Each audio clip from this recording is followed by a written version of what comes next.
Could this be the best season we have ever seen from Fred Warner and Nick Bosa? I think so, and I'm going to tell you why. Plus, if Brock Purdy is healthy enough to go this week against the Cardinals, should he?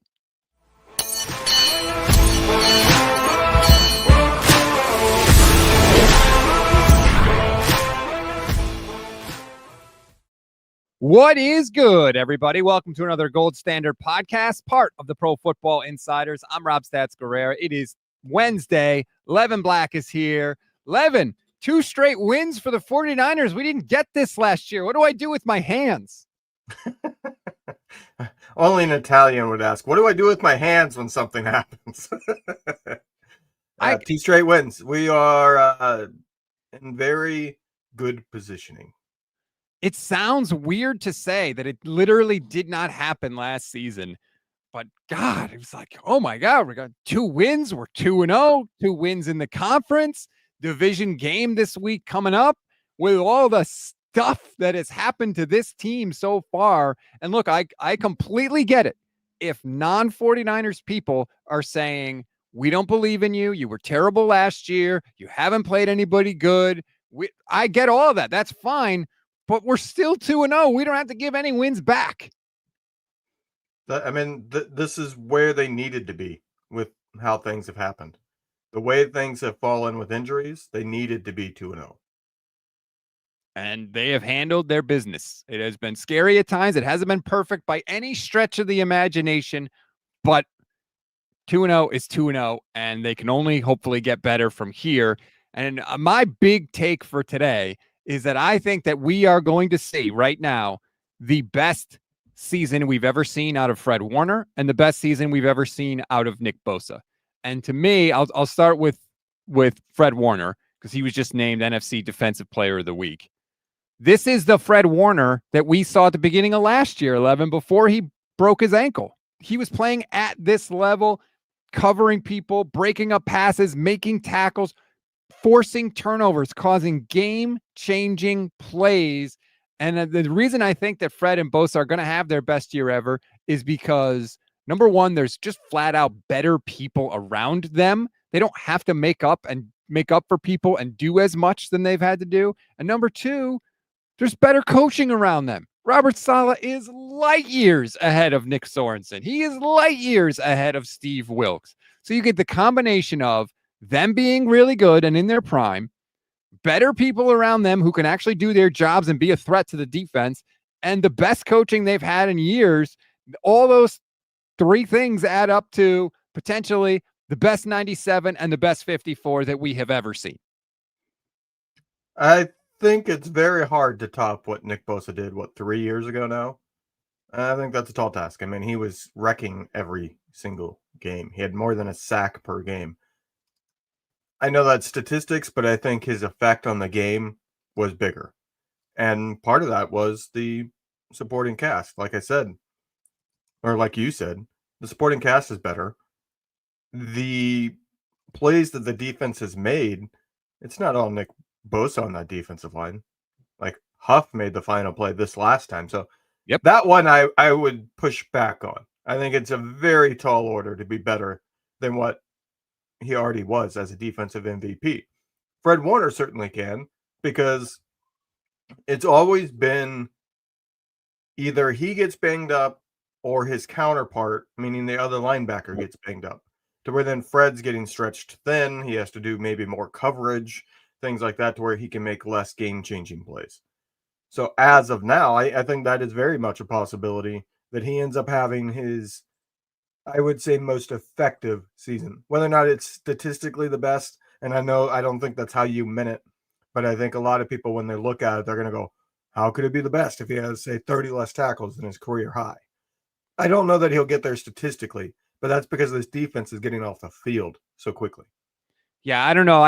You're right. I didn't mean just straight up statistically. Like with Fred, the tackles are great, but like you can be a linebacker and get a lot of tackles and not necessarily be that good. Like if you're not getting to the ball carrier quickly, you're not making tackles in the backfield. If you're getting pushed backwards and then you make a tackle 8 yards past the line of scrimmage, like that's not great. So raw tackle numbers alone aren't going to do it for me.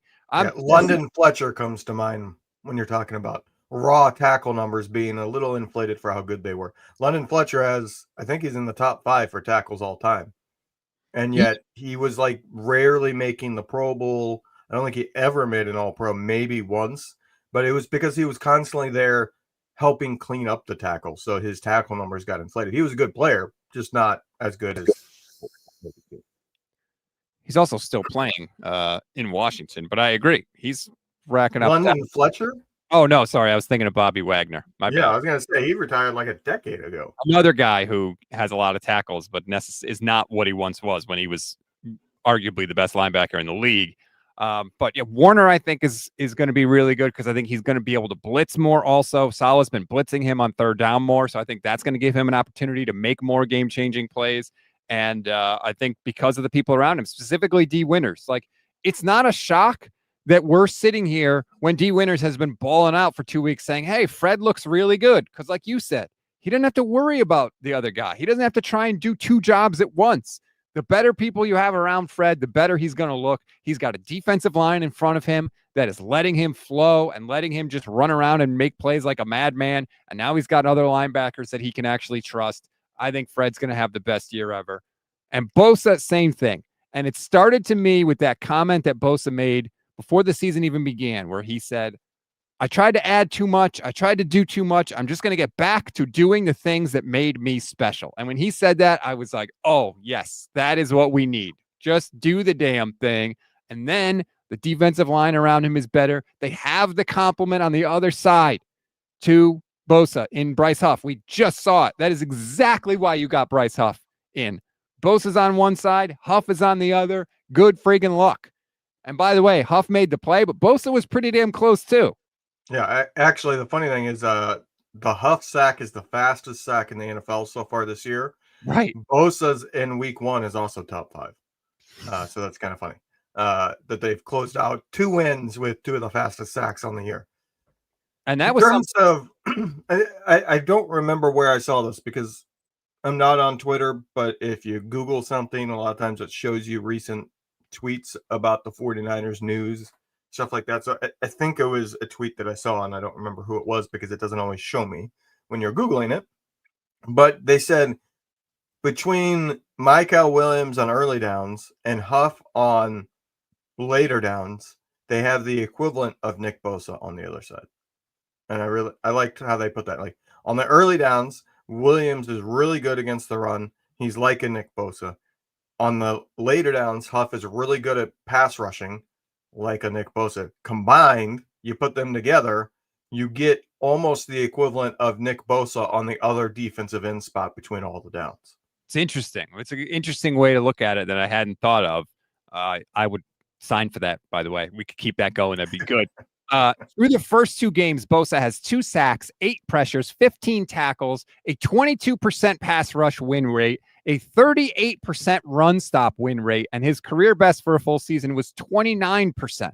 So he's 10% better than his career best. He was everywhere Sunday. And I'm not just talking about as a pass rusher. He had 9 tackles in the game. He's a defensive end, man. The way he is playing right now, he is chasing stuff down. It is unbelievable. When I rewatched that game, I could not get over how mobile and how much effort Nick Bosa was putting in all the time. It was blowing my mind. I have so much more respect for him than I think I even did. It was incredible. And, I think too often we only look at sacks, and I get it. I look at sacks sometimes too. But when I look at the complete player, Nick Bosa is such a complete player, and I think he's absolutely going to have a monster season this year. Yeah, I actually had a thought because they did it on one play, and I was like, that would be a good way to limit Nick Bosa. You might be sacrificing a play here and there, but the end result is Bosa doesn't have quite as much at the end of the game, and that was run the pitches to his side. Because on those plays, Bosa is crashing down and then having to sprint to try to get to the outside to keep the contain on for not letting that run to get out. It's a lot of running that he has to do. And I feel like if you ran that, 4, 5, 6 times in the first half, you're going to have a Nick Bosa that has suddenly been doing a lot of actual running rather than just trying to beat the guy in front of him. and doing, trying to get 5 yards down the field to the quarterback. I like that strategy. If I was an opposing defense, I don't think it's the same as a lot of times when you're trying to beat a dominant defensive pass rusher, you're trying to run right at him because you're trying to get him hit constantly so that he wears down. I don't think that works on Nick Bosa. I mean, the guy is a wall, right? I think the way you limit him is force him to be running a lot, force him running down the field, force him trying to run to the sideline to stop the run from getting to turn upfield, things like that to limit him. If I was an offensive coordinator, I would be willing to sacrifice some early plays to run that to tire him out, because otherwise I don't think you can limit him. He looks to me like better than physically. He looks better than he's ever looked. Just watching him play, the way he is everywhere. I think he kind of got juiced up a little by Saleh coming back.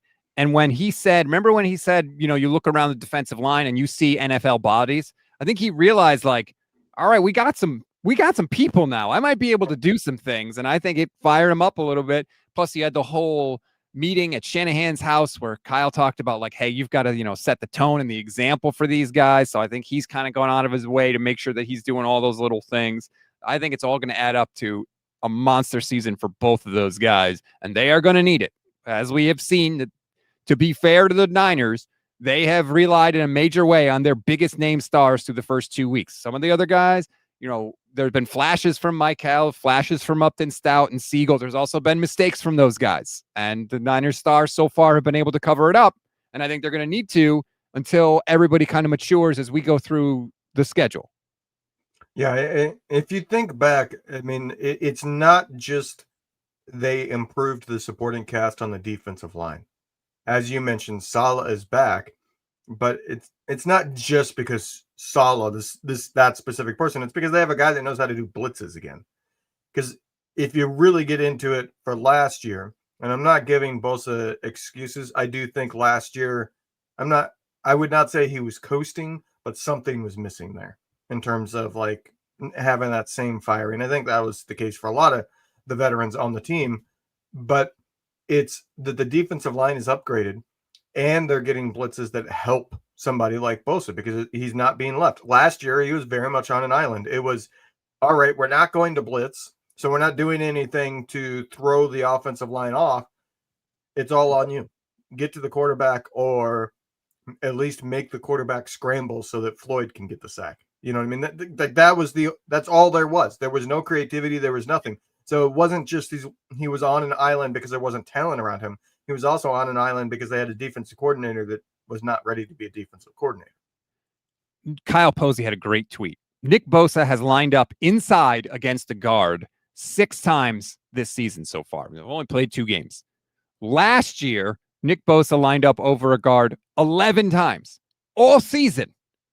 There was no creativity there. There was nothing to help, right? There was nothing extra from these coaches putting the players in a position to succeed. This year there is with Robert Saleh. It is a freaking delight to watch. It makes my heart happy every time I see third down and I see 7 guys lined up on the line of scrimmage. And I know they're either blitzing the hell out of this guy or they're not blitzing the hell out of this guy. They're confusing the hell out of this guy. And something good is going to happen on third down. It's so much better. I can't even begin to explain.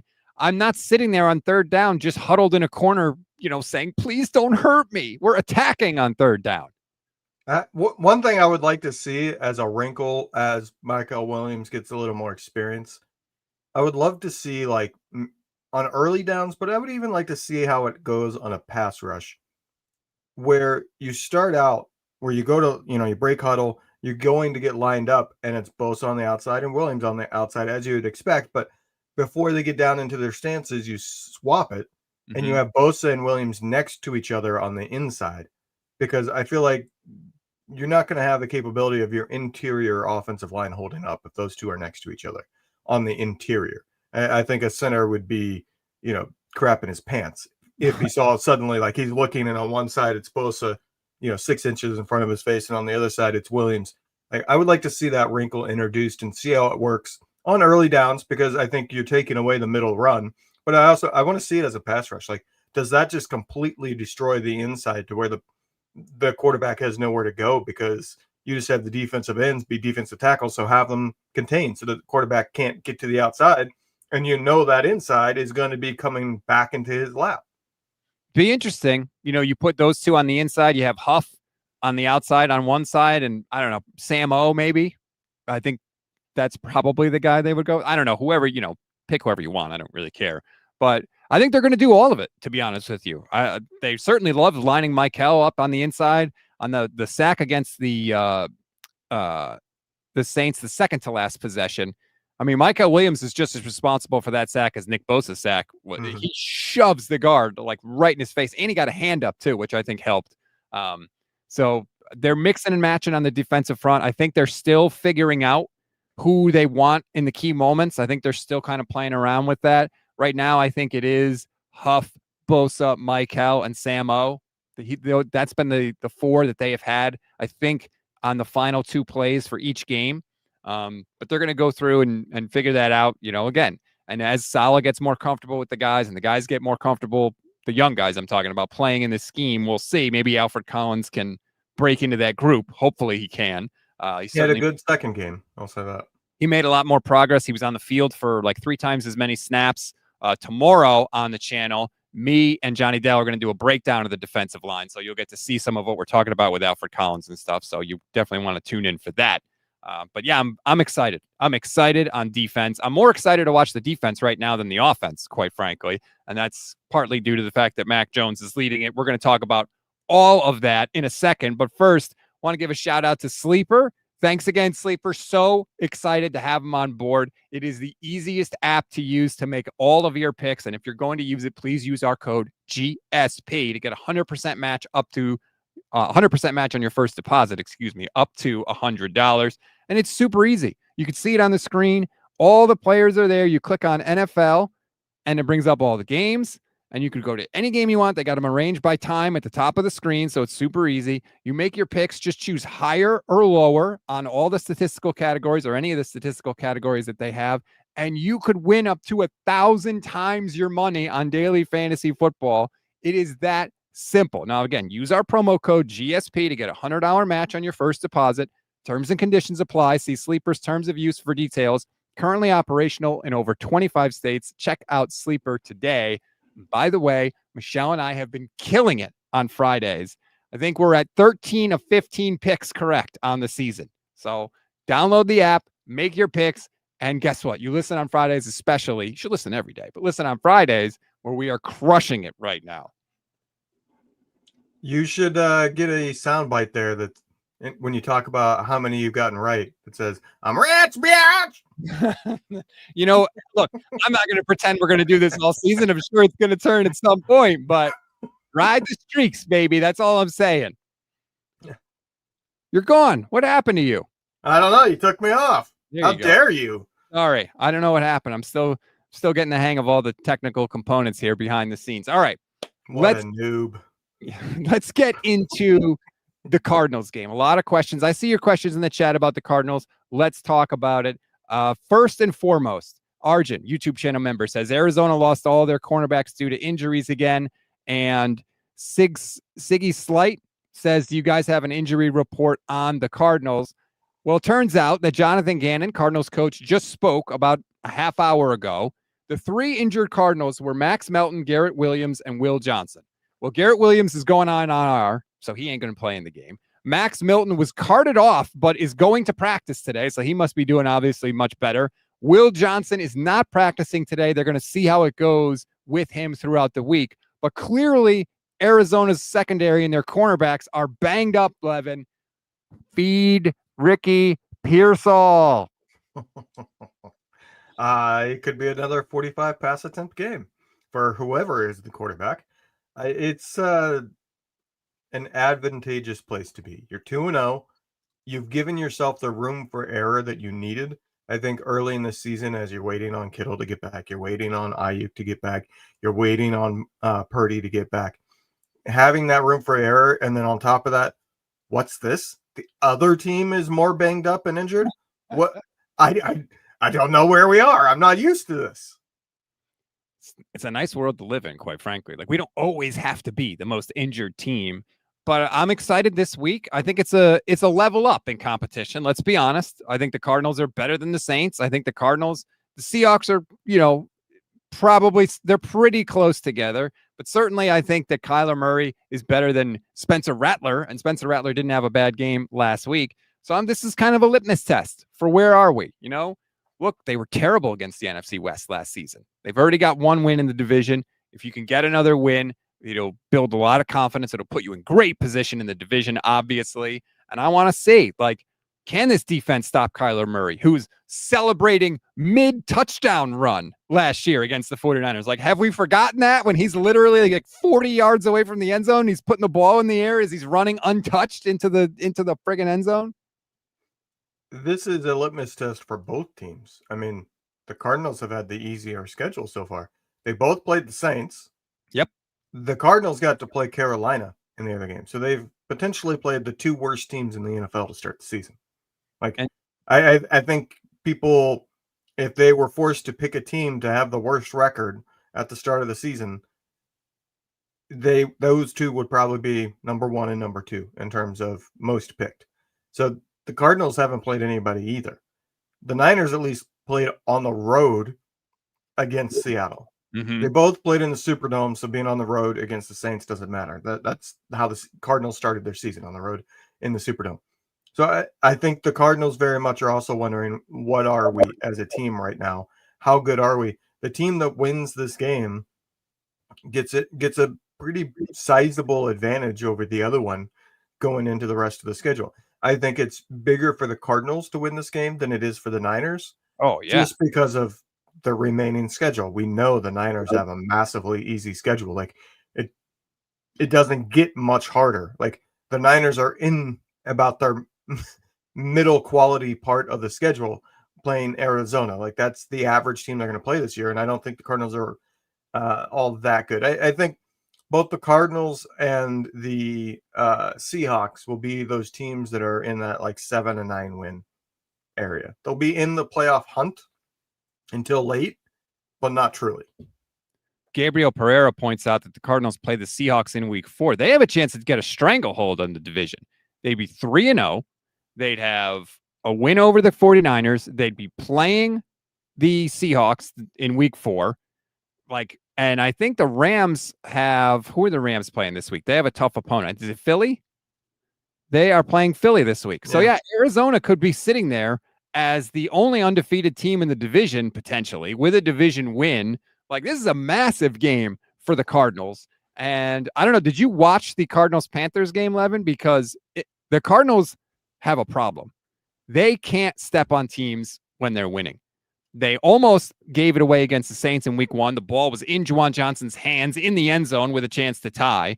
And then last week against Carolina, the Cardinals were up 27-3 in the third quarter and needed a stop at the end of the game to stop Carolina from coming back and taking the lead. They will open the door and give you opportunities if you take advantage of it. Now, can Mac Jones do it? I don't know.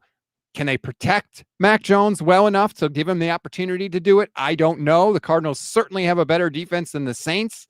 But the Cardinals definitely have a problem letting teams get into games that they have no business staying in.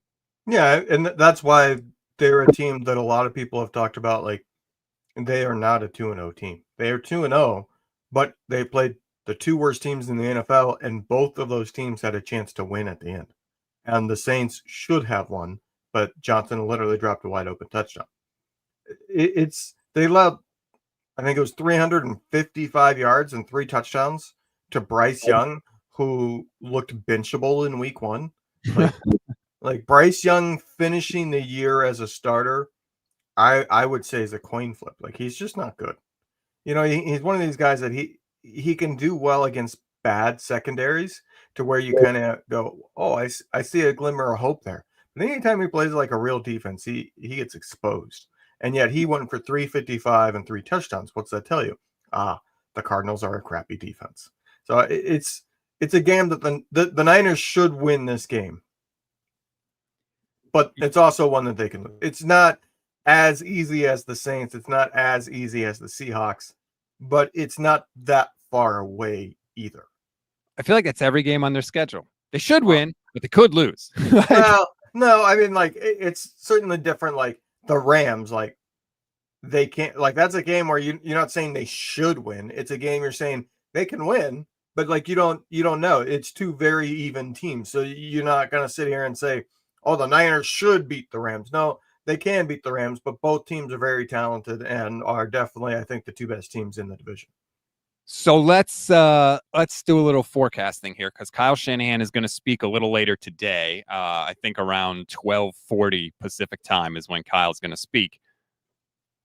Let's say Brock Purdy's feeling a little better. You know, the toe is feeling a little good. He saw Mac Jones throw 3 touchdowns. And look, we could say this about Brock. I think he is competitive. I mean, he came back from that elbow injury before he was even done rehabbing because he didn't want anybody else to sniff the starting job. Now, I don't think there's any quarterback controversy at all, but I'm sure Brock Purdy wants to play. Let's say he's feeling a little better, Levin. Do you start Brock Purdy against the Cardinals? I don't care if he's fully healthy. I would not. And the reason for that is the Niners have 3 games in 11 days from this Sunday because they play this Sunday, they play next Sunday, and then they have the Thursday game after that. You're going to have a quarterback come back from turf toe, something that's very easy to have flare back up and cause problems, and try to have him play 3 games in 11 days. No. If you're 1-1, yeah, especially if you're 1-1 and you lost to the Seahawks in the division, I think if Purdy's capable of getting in there, you throw him in there. But with the way that Mac looked, I think if Mac was a train wreck last week and you just happened to win, okay, yeah, you're probably going to turn to Purdy if he's capable. But Mac looked good enough. It's not a must-win game, even though it's in division. You're 2-0. You've got a little bit of cushion. You want Purdy to come back and be able to stay in it. If you bring him back on turf toe and he plays 3 games in 11 days, I would say there's a pretty good chance of it causing problems or just being something that's a problem all season long because he never got to truly get it to 100%. And the other thing with Mac too, or with Brock, I should say, is there's no like easy version of Brock Purdy. There's no like, well, I'm not going to run around. I'm just going to throw the ball away. I'm going to protect my. If he's in there, he's going to be not giving up on every play, running around. Like there's one setting with Brock Purdy. It's either 100% full go or he doesn't play at all. There is no like take care of my body. So I think that is something you have to factor in. Mac Jones, I said it when I did Monday's show with Vish. He played better than I gave him credit for on the instant reaction show. I want to say that. But I think a huge, huge factor in that was, number one, they protected him extremely well.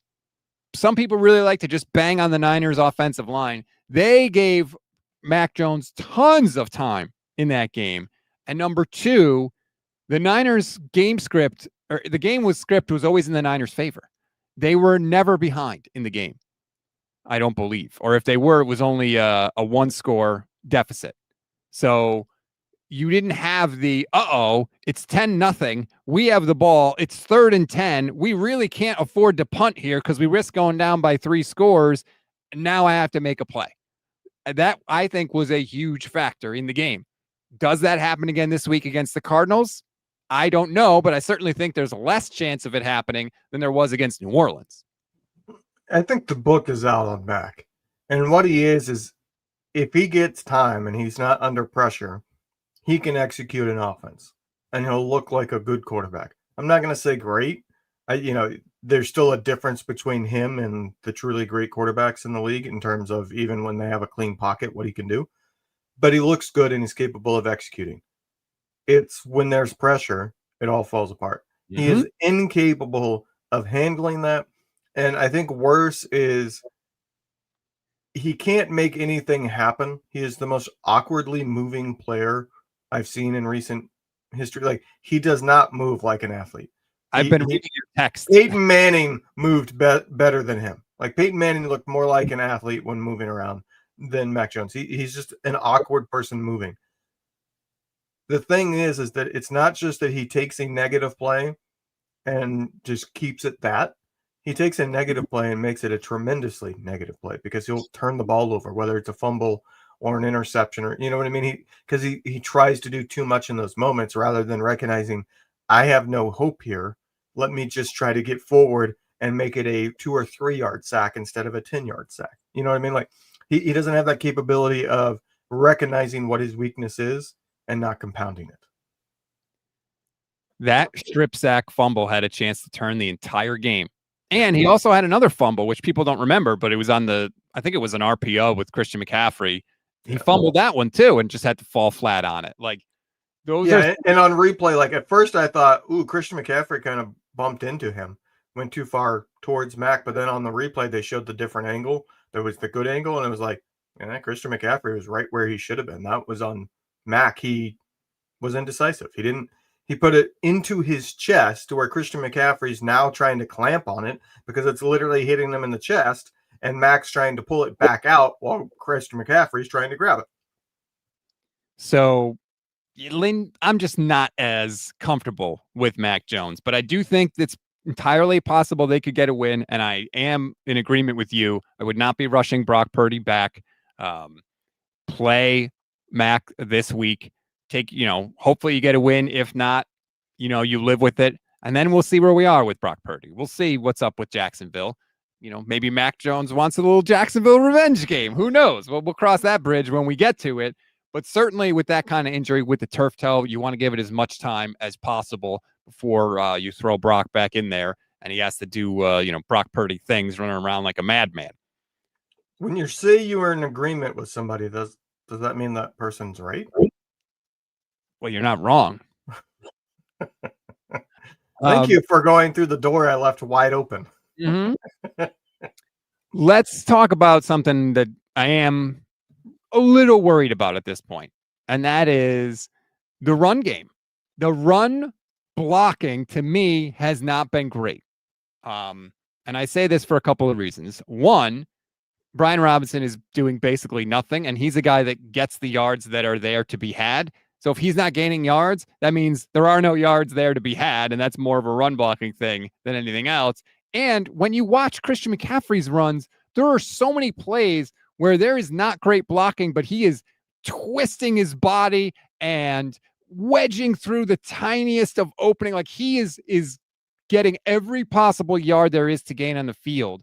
He's really having to work for all of his yards. So I am a little concerned about the run blocking. I think the longest run they had all season is like 13 yards, something like that. It's not very long at all. Yeah, I think it's a sign of a very old left tackle. Doesn't move as great on getting out there as he used to. He still shows flashes, but I don't think he's quite what he was. And then you have banged up guards and an older center who was never much of a run grader. He wasn't somebody that was going to get out there in space and just destroy somebody. So I think you're very limited in terms of who is capable of just firing off of the snap and knocking their guy backwards, because you got banged up young players and older players next to them. They can't run the ball. It's not going to be a strength this year. It's not going to be the same Kyle Shanahan offense, and I think that's why they're passing 45 times. I think Kyle Shanahan knows that is not going to be a strength.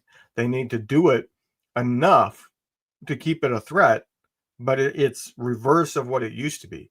Instead of passing enough to keep it a threat so that the run game can succeed, which is what we're all used to seeing for the 49ers, it is now you got to run enough to keep the defense honest so that the passing game can thrive. I think they passed it so much because they couldn't run it. Like they were getting stuffed. So it was 2nd and long, 3rd and long. And Kyle was like, well, damn, we got to throw now. Like, I don't think they want to throw. You think they wanted Mac Jones to drop back that many times in the game? No chance. But they didn't really have a choice. The Saints defense kind of dictated that because they were stopping the run. McCaffrey's longest run was 10 yards. Mac Jones had the longest run of the day. It was 13 yards on that scramble, where he looks like that inspired your text messages that he was the most awkward moving human being of all time. So they got to get that figured out. Now, I don't know that this is the week they're going to do it because the Cardinals have a pretty good front. We'll see. And the Cardinal secondary, as we talked about, is banged up. So that might lead to more passing too. We'll have to find out. But I really think that is probably my biggest concern with the offense right now. They aren't generating a ton of explosive plays, but I just think that's a factor of who's out there. Juwan Jennings is banged up. They've got Ricky Pearsall. There's no Kittle. So I think in a couple weeks, when hopefully you can start to get those guys back, I think the explosive plays will return because having all those guys out on the field, the gravity that each one has is going to open up things for somebody else. So I think we'll see that return. But the running game to me is my bigger concern right now. Right. Okay. Now let me throw a theoretical at you. I know we're getting ahead of ourselves on it, but it was a mailbag question that Barrows answered this week, as well as it was the topic of the overreaction Niners topic on Overreaction Monday on the Rich Eisen show. So I think it's something worth talking about. And that is, if Mac Jones plays and looks again, is he getting traded in the offseason? Now, the question I have for you is not that. It's, at what point would you trade him? Because I think we're probably going to disagree on this. Well, okay, a couple of things. Number one, I haven't looked at what quarterbacks are available next offseason to potentially replace him if you do trade him. I know they have Curtis Rourke. I don't know anything about Curtis Rourke. I don't know if they think that he could be the back. I have no idea. So I would like to take a look at that before I answer. But like, dude, if you get a good enough offer, if I get a 3rd round pick for Mac Jones, gone. Yeah, absolutely gone. What about a 6th? No. Okay. Then we're in agreement. I thought you were going to fall in the line of, if you get an offer for him, yeah, I'm trading my backup quarterback because it's Mac Jones. I don't care. So you have more respect for Mac Jones than you did Sam Darnold. Yeah. That's where you're at. But so that was the overreaction Monday. The way they phrased it was Mac Jones is this year's Sam Darnold. He will be a starting quarterback on another team next year. Because I think Sam Darnold is reckless with the ball. Mac Jones doesn't appear to be reckless with the ball. Now, sometimes he holds the ball too long and the ball ends up in dangerous spots anyway. But I think that was my biggest problem with Sam Darnold, was that he was a turnover machine. I mean, even last week, that freaking game, I don't know if you watched it. The Seahawks were like, take the game. We don't want it. We're going to turn the ball over multiple times. We don't want the game. And the Steelers were like, no, you take the game. We'll give you some turnovers too. And the Seahawks were like, no, really, here's another Sam Darnold interception. And then the Steelers were like, no, you take it. We're not even going to pick up the ball on a kickoff and give you a free touchdown. So like, no, I have no respect for Sam Darnold. But I would not be just trading Mac Jones willy-nilly. If you get a 3rd round pick or better, obviously, yeah, absolutely I would. But if not, he's under contract for next year. So like, the other part of this too is like, I don't like creating needs. I got enough needs to fill without making new ones, you know? And so if you trade him, then you got to find another backup quarterback. That's my issue is I know people like last week when we were saying Purdy is injury prone or you can't trust him. There were some comments saying, how can you say you can't trust him? He's barely missed any games. Like, he missed games last year. He's missing games this year. And he blew out his elbow in his first year. Yeah, every single year he's had some kind of injury thing. Even the year that he played most of the games, he had dings and dents to where it was a question whether or not he was going to play a couple games. So I want a quality backup behind him until he proves to be able to stay healthy for a full season. And the way Barrows put it, I think I would agree. It's a 6th round pick if somebody's trying to trade for Mac as a backup. It's probably a 4th round pick if somebody is trading for him to compete to be a starter. And it's a 1st or 2nd if somebody's saying that's our starter. And I think either of those second ones, I'm willing to pull the trigger. Well, it's funny because, you know, we sort of have the Kyle Shanahan rehabilitation clinic going on right now. Like, as long as Kyle Shanahan coaches you, somebody wants you. Like, the idea that Sam Darnold did anything while he was in San Francisco is ridiculous. I was here. I watched him. Right. I think he learned it's the honestly Purdy effect more than, and Mac has already talked about how Purdy has helped him. Like, Purdy has taught them, hey, this is a job. You have to truly study if you want to be good. But my point is, like, Sam was here, then somebody wanted to make Sam their starting quarterback. And he went to Minnesota and played well in Minnesota. Mac Jones is here. Now, does somebody then want to make Mac Jones their starting quarterback? And if so, what are they willing to give up to get it? So maybe that'll be like a Kyle Shanahan superpower. We'll just keep recycling quarterbacks. I think Gabriel in the chat was like, hey, maybe Bryce Young will eventually be available. Niners could pick him up. And, we'll just keep this thing rolling. Maybe that's how it works out. But we will see. It's like the reverse of what the Patriots had for a while there.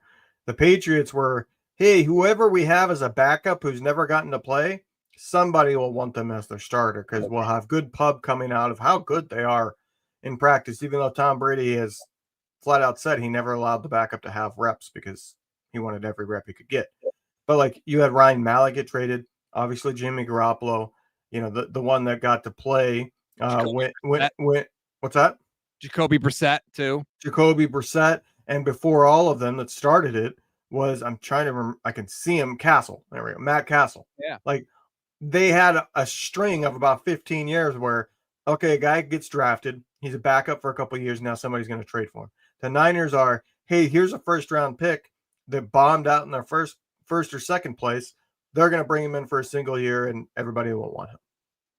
If we can keep that streak going, great. Let's use use the resources that you have. I saw a comment from Brisbee Life on Twitch. Shout out to the Twitch fam. And we were talking about the offensive line and the run game. And he said, maybe this means they'll finally use a high pick on an offensive lineman this coming draft. Now, I understand that sentiment, but I will also point out that all using a high pick on the draft does is get you to say, good job for using a high pick in the draft, and doesn't necessarily mean you solve the problem. Case in point, Calvin Banks for the Saints this week. We just saw it. Nick Bosa destroyed him, had him in a blender the whole game. Just because you use a high first-round draft pick on an offensive lineman doesn't mean you solve the problem. And just because you use a lower pick on an offensive lineman doesn't mean you haven't solved the problem. Case in point, Dominic Pooney. Case in point, potentially, Connor Colby, who's probably going to start at left guard. We all want the offensive line to be better. I'm not disagreeing with you at all there, Brisbee Life. But my thing is, it doesn't necessarily take a high first-round pick to fix it. You can get those players from anywhere. Now, you have to go and do that. So that's obviously the crux of the issue. But just simply investing a high pick in an offensive lineman doesn't necessarily mean case closed, job done, need solved. I don't think that they solved the offensive line by using a high draft pick, and I'm not sure if that's what Brisbee Life was getting at. It's the fact that Trent Williams is a ticking time bomb of being done. So you need to get his replacement, and finding left tackles late in the draft, there's not anybody athletic enough. It's a position that requires too much athleticism to find in the bargain bin, in all honesty. So they need to get his replacement drafted, I think, is where they need to use a high draft pick on an offensive lineman, because you got to plan for Trent Williams getting hurt or being done, because there's been too many signs that both of those are coming. And if you don't have the guy in the building, it's you don't want to draft a guy and right away week one as a rookie going, here you go, protect the blind side of the quarterback. Well, why not? That's what he did with Trent Williams, right? He was drafted, right? They threw him right in. And I get that you might have to invest a high pick to get a left tackle, but maybe not. The 49ers got Trent Williams without investing a high draft pick, right? So I don't think by high draft pick, in my mind, I'm thinking late first or in the second round. If they have a pick like last year, if they have a pick like this last year, I don't think you draft a backup player with a pick that high. If you're in the top 15 picks, don't be drafting somebody that you're planning to have as a backup. Right. If you're in the back half of the second, especially 20s or later, I'm okay with that. Brisbee Life on Twitch says, thank you, Levin. Rob, you made me thank Levin. How dare you? Comment of the day. That's well done. I appreciate that, Brisbee Life. But where is the comment? There we go. Foot says they should have drafted his replacement 2 years ago. Foot, that makes no sense. If you draft his replacement 2 years ago, his rookie contract is going to be up pretty much before he ever becomes a starter. So you don't even know what this guy is going to be. They needed Trent Williams replacement when Trent Williams is no longer the starting left tackle. That's it. And I know that could be as soon as next year. I fully understand that. But, I think that there's been a lot of people freaking out about that. The offensive line has been just fine through 2 weeks of the season. Not great, not the best, but certainly nowhere near. Watch the Texans. Did you see that Texans game? They couldn't do anything to protect CJ Stroud. That's what people think the 49ers offensive line is, and it's not that. It's an average offensive line. It is average. That's the way, and how much Shanahan helps elevate that, I don't know. A lot. I think that they could be a much better offensive line if they admitted our center is the worst in the league. Like, that's really where a lot of the problems are. They can't get push at the very center of the field, and the defensive line gets push at the very center of the field because Brendel is always going backwards. How dare you? How dare you besmirch the name Jake Brendel? Did you not see the rep going around on X? Where he watch this. It'll pop back up in a second as it comes around here. Just enough to demonetize this show, probably. Yeah. Jake Brendel on this rep. He gets to the second level, and he shoves the linebacker 5-10 yards back and pancakes him. What do you say about that? I say that that's going to be the one play that convinces the Niners to bring him back next year. Well, I think that their plan is Drew Moss is really the heir apparent for Jake Brendel. Now, I have no idea if it's going to work out. Who knows? But I think that's what they're thinking at this moment. I can't remember the name. I wasn't going to go there because I've forgotten the name, and I can't find my note where I wrote it down. Barrows answered a question, and I can't remember if it was Moss or not. But it was a player that, obviously isn't playing, but the defensive coaches have talked about how the player is extremely strong, and even though he's a guard now, they know because he has shorter arms, he will definitely be a center in the future. And it's like, well, that's interesting. If they're already saying, yeah, this guy's a guard, but we're going to make him a center and he's extremely strong, that means that that's probably who they're envisioning as the center of the future. Yeah, it was Drew Moss. Was it Moss? Okay. I didn't want to say for sure it was because I didn't want people to think that, and then they go read it and they're like, what is he talking about? But I could not remember anybody else, but I also just could not remember if it was Moss for sure. It says, keep an eye on rookie Drew Moss. He was a quick learner this summer at guard. He seems like a strong candidate. He's very, very strong, said Chris Forster. He gets his hands on people. He really does handle them. He's not overmatched at all. He's got good quickness. He doesn't have great range. He's not a long guy, but he's not long levered, things like that. So sometimes as a guard, you can get in some trouble. So I think that is their plan. We will see. But I just think that the 49ers offensive line is, and I've been saying it since before the year started, not nearly as bad as people say. Doesn't mean it can't be better, but it's not as bad as people say. And, that Texans game had me thinking of something else, too, because it was a big article that came out about how the Texans are going away from the Kyle Shanahan blocking system, and they're going to let CJ Stroud call audibles, and they're going to let him fix the blocking schemes. How's that working out so far? People, every time there's a sack or a pressure, people love to say, well, Kyle needs to give Brock the license to change the blocking scheme. Well, how do we know he's going to be good at it, right? How do we even know that he's going to get it right?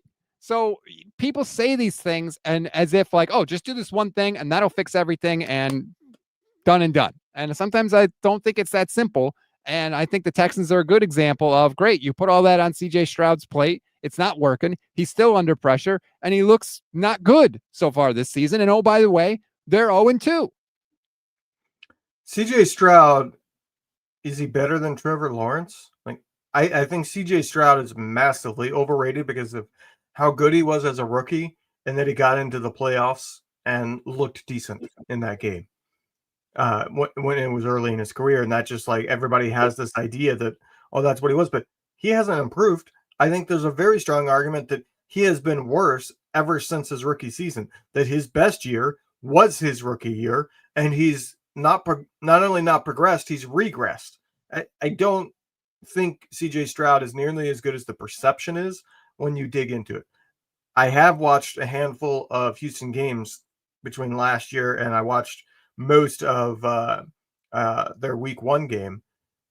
He's just not very good. He doesn't make sound decisions. He's very late in getting through his progressions. I'm not sure the answer in Houston. I said with the whole Brock Purdy thing, right, that I want to see 2 years from a quarterback before I judge whether or not they're a franchise guy or not.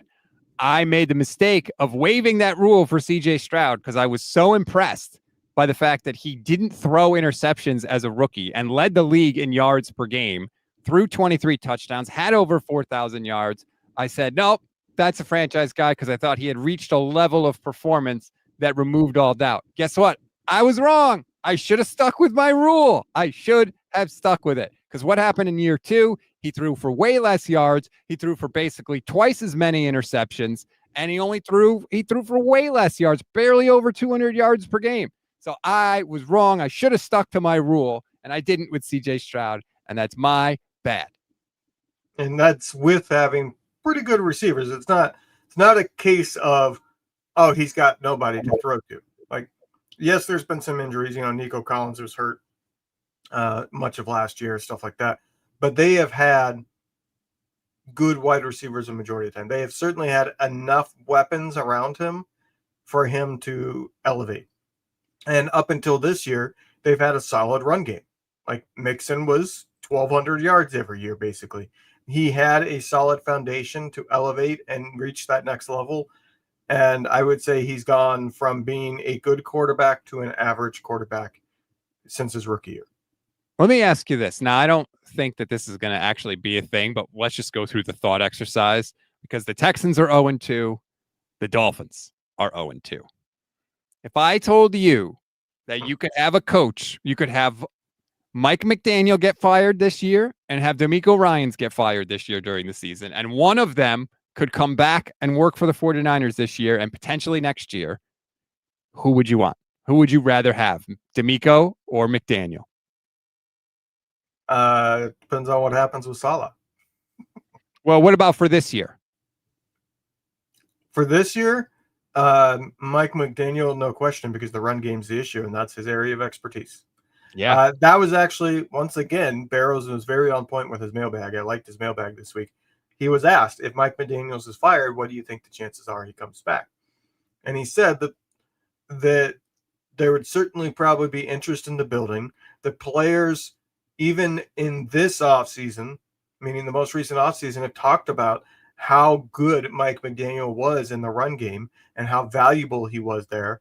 And Shanahan, he said that Shanahan this offseason mentioned one time that Mike McDaniel was the person that he could trust, was the assistant that he trusted the most of any of the assistants he's had. The problem is that McDaniel will want play calling because if he's going to become a head coach again, he's got to prove, I know what I'm doing on the offensive side of the ball.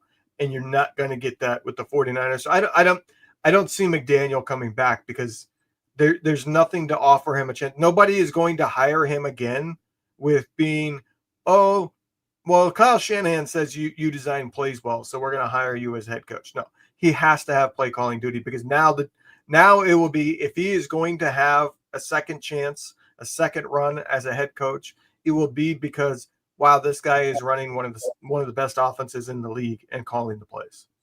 That would be fascinating. Because if there ever was maybe a coach that Kyle Shanahan would consider letting call plays, it might be Mike McDaniel, who they are extremely close. Obviously, McDaniel was with Shanahan for years and years and years for a reason. Barrows wrote, the question is whether McDaniel would want to come back. You can have the title of offensive coordinator under Shanahan, but not the traditional duties of an offensive coordinator. McDaniel might have more license elsewhere should he be cast out of Miami. I had said I didn't think McDaniel would want to come back because the impression he gave me in that Play Callers podcast was that he was taken advantage of by Kyle Shanahan. Yeah. At the end, he used the word exploited, like literally. Yeah. He even said he took the title of offensive coordinator with the Niners his last year in the building because he didn't want to be a secret anymore because he got weekly press conferences. So I always felt like maybe there was some bad blood between them and that he wouldn't want to come. Time heals wounds, though. I think him and Shanahan speak the same language. I think they operate on a very similar wavelength in terms of seeing an offense. Obviously not the same wavelength in terms of their demeanors and how like their personal lives. I think they're very opposite. But I think there's one chance that McDaniel would come back. And that is he gets fired. and the Niners at some point this season are sitting as like a clear Super Bowl possible team at 7-1 or something like that. And he goes, let me go back. Let me help them get their run game going, because that's the one thing that they don't have, and try to get a Super Bowl title out of this to then give me a chance at an offensive coordinator position. But I want to throw this out there. Well, hang on. Okay, go ahead. 1 sec. I just want to finish my thought. So I thought that there might be bad blood, and maybe there is. I don't know. But Dieter and Hutch on their show said that Shanahan and McDaniel are like brothers, like thick as thieves. So I could be wrong about that. And I didn't think Saleh wanted to come back, and he's the DC. So clearly I've been wrong about that. Okay, continue. I think that this has a decent chance of happening. Saleh has been as good as we possibly could have hoped. Yep. The chances of Saleh getting a head coaching gig next year, I think, are decent. I think they're much improved from beginning of the season. And if the Niners have a defense that keeps playing like this, which with their schedule could easily happen, I think there's a good chance he gets a head coaching job next year. And boy, who's sitting out there as a potential offensive coordinator? McDaniels. I could see those two uniting. And what would worry me is if Saleh goes to be a head coach and McDaniels goes as his offensive coordinator, and I don't think DeMeco Ryans has any chance of being fired. Neither do I. But if he were to be, he's looking at, do I go join Shanahan in San Francisco again with an aging core, or do I go join Saleh and McDaniels? And that would be a hard decision, I think. It'd be interesting. I mean, if you're an owner and you're hiring coaches and you get Robert Saleh and Mike McDaniel, that's pretty attractive. I don't know. That'd be an interesting question. We'll see if ultimately Robert Saleh, I think that Saleh is not going to be just willing to jump into any head coaching job. Right. I think he's going to be a little picky. Having done it now, I think he realizes more of like the structure that you need to be successful. He didn't know what he didn't know because he had never done it before. So, and I talked about this in the offseason too. I think it's going to take the right job opening to get him to leave. I don't think he's going to leave for a team, he would never do this, but a team like the Jets, right? No quarterback in place, no future. Giants, right? No. He's not going back to New York. Giants, I think, are very likely to have a coaching opening. Yes. Let me throw this one out there because I think there's a possibility. And I think if I was the team owners or the GM making the decision, that would probably be at the top of my list in terms of pick. If Saleh can have Mike McDaniel as his offensive coordinator, that's the staff that he goes into an interview with, I could see Andy Reid retiring this year because that's a train wreck right now. Well, and if I'm Kansas City, I'm going, you mean I get a defensive guy as a head coach and I get Mike McDaniel pairing with Patrick Mahomes to create all kinds of craziness? Yeah, sign me up. Well, if Andy Reid retires, Kansas City get any coach they want. Like, let's just be real. Who's not going to want to coach Patrick Mahomes? Or if Andy Reid retires, does Spagnuolo stay on? And then you get Spags and Saleh and Mike McDaniel. Well, I don't think that would happen. I think if Spags stays on, it's because he becomes the head coach, but I don't think he wants that. I think he closed that chapter. I think he said he wants to be a head coach again. I think after they beat the 49ers, he said like he'd be open to, because people were like, why aren't you getting interviews for Ed? Because he wasn't even getting interviewed. It was unbelievable. I think now maybe it's changed. I don't know. We got a super chat. This comes from IllWill81, who says, every time we play Arizona, it seems like Kyler kills us with his legs. Do you see this trend continuing, or will the speed we have on D now limit him? Well, that'll be the interesting test. Does D Winters, do they spy him with D Winters or Fred and or both? And can Michael Williams and the guys they have on the line keep the edge and prevent him from getting around the edge? I'll be interested to see it. And I'll be interested to see the rush, pattern. You can't run past a scrambling quarterback on the rush. You have to stop when you get to his level, because if you go past him, he gets the edge and you're cooked. And sometimes the 49ers have been good at that, and sometimes they've been really, really bad at that. So I don't know which version we'll see on Sunday. I read an article last night talking about the tush push and why more teams don't do it. And in that, they had a segment where they're talking about Kyler Murray, and I thought, that pretty much sums up Kyler Murray in my mind. They talked about, all the things, not having the right offensive line, then not having a quarterback that's built for it, like Jaden Daniels is too thin of a frame to push the pile and things like that. And then they used Kyler Murray and some quarterbacks just don't want to be in a pile of grown men, basically. And they said Kyler Murray did a QB sneak with Gannon early on with Gannon, and told him, even though it was successful, told him they were pulling my fingers and trying to hurt my hands. I never want to do one again, and they haven't. Interesting. I mean, those QBs. That kind of sums it up. He doesn't quite have the. I don't think he quite has the mental fortitude of, F them, I'm going to win anyways. It's kind of like, well, when it works out for me, cool. If it doesn't work out for me, I'll go play, Modern Warfare.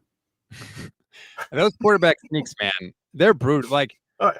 Philly does it all the time, obviously, but like, how did Brock get concussed? Quarterback sneak. I mean, you're leading with your head, and everybody on the defense is literally just jumping at you as much as they can. It's can be a scary situation. Do you see what the Niners did last week where they did the Tonjes push, where they had Tonjes behind Mac and just shove him forward? Like, I get why some guys wouldn't want to do that. I totally get it. Yeah, they talked about how, like, Kansas City has stopped using Patrick Mahomes because he got hurt on one of those. Yep. And instead they'll do like a quick motion where the tight end comes under formation. But because that's what you need. You need somebody that has got a very strong lower body and can push the thing. And they make the case in the article. It's an ESPN article. You can go read it. I think it's on the front page right now. But they talk about how Jalen Hurts is uniquely built for it because he's 6'1" and 223 pounds, meaning he's very compact, and he squats 600 pounds, so he can push the pile. Breaking news, Levin. The San Francisco 49ers have promoted Braden Willis to the active roster. Super Bowl! I don't know. Does that mean Tonjes is hurt or Farrell is hurt? I don't know. Idea? The Niners have kind of sneakily become a tight end. Like, all their tight ends have touchdowns through the first 2 weeks. Kittle got one, even though he played a quarter. Tonjes got one, obviously, at the end. Luke Farrell got one last week. It's becoming a tight end team. Yeah, I think Heidemann down there on Twitch has the correct thing. Juice is not playing this week, which means Tonjes is going to be the fullback. Yep, I think that's the read as well. That's scary, man. Get well, Juice. Concussion, like that is... Look, I made no secret of the fact that I thought Juice was replaceable, but I certainly don't want to see him injured and hurt, especially with a brain injury. So he was wearing sunglasses after the game, which is obviously, that means he was probably having some sensitivity. So that's a scary thing. So take all the time you need, Juice. Do not rush back from that, man. And I think you ever had a concussion, Rob? Yes, I have. It is a weird thing. It is. I had a concussion. I mean, I had many because in my day of playing soccer, they demanded you jump up and try to head the goalie kicks, which they have now banned at the youth level because they found that you get like little concussions every time you do that.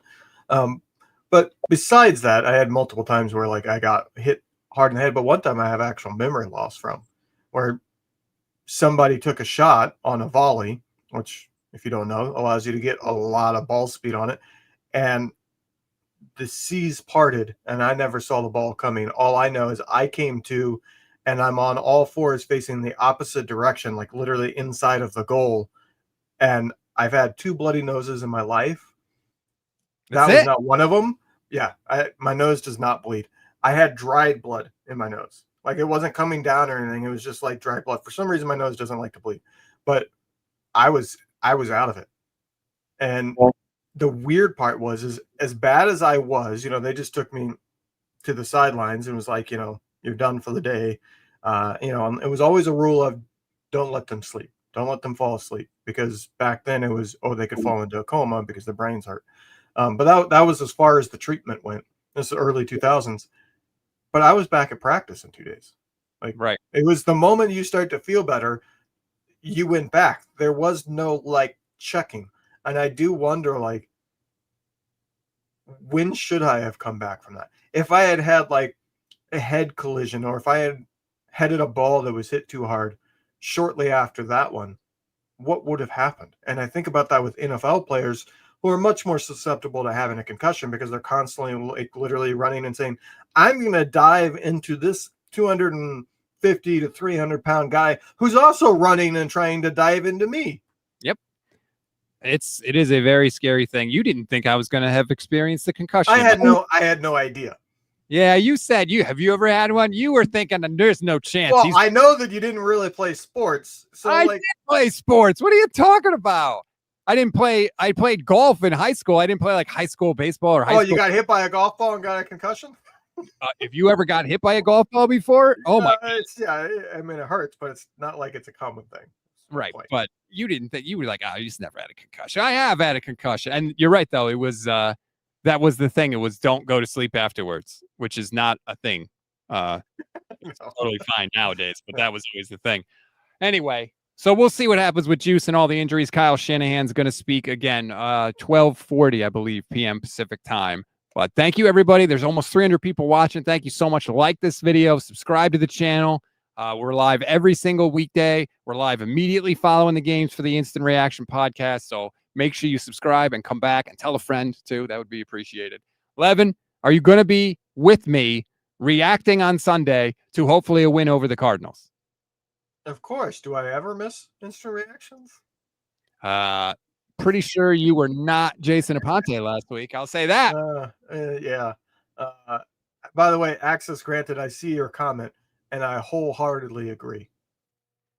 Access granted says this explains a lot about Mr. Black. What explains the fact that you've had repeated concussions? Injuries? Yeah. I mean, actually, sorry, I was going to say concussions, minor concussions, or more common in soccer. They just don't get diagnosed because, like I said, when you head the ball, if the ball was kicked hard at all, they actually have found, you're getting a minor concussion. It's just not one that like takes you out. But I actually purposely stopped.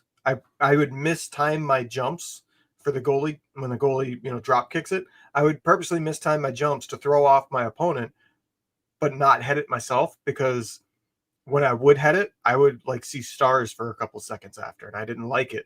And so I quickly in high school was like, I'm done with this. Yeah, that's why you mistimed your jumps. Yeah. My